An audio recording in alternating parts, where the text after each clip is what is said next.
Eli's son, Richard.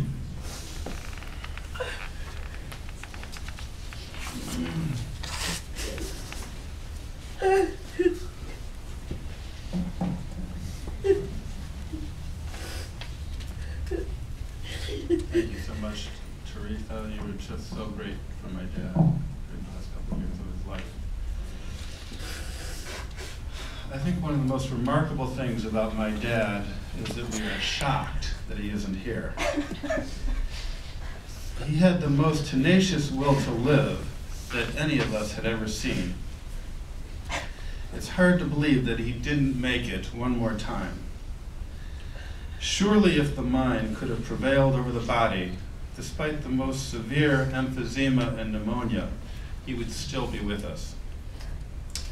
My dad loved life and lived it to the fullest. The last few years of his life, with 5 hours of breathing treatments per day, were still very rich as he maintained a very active life, the kind he most enjoyed up until the very end. He loved the arts, music, ballet, movies, plays. During our regular phone calls on Sunday, when I'd ask how he was, he'd describe the most wonderful concert or play, conveying the tremendous enjoyment these performances gave him. And most recently, with the help of a new large print Kindle that Harry had bought for him, he delighted in reading world, US, and cultural history. When I was growing up, he was revered in our household as a great doctor, therapist, and teacher. Naturally, as one matures, one wonders if the reality fits the legend. In fact, to a remarkable degree, it did.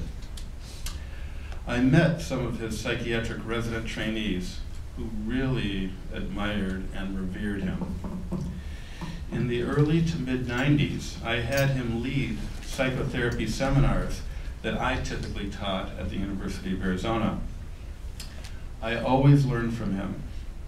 He had a deep understanding, yet down-to-earth naturalness that directly connected with patients' experience.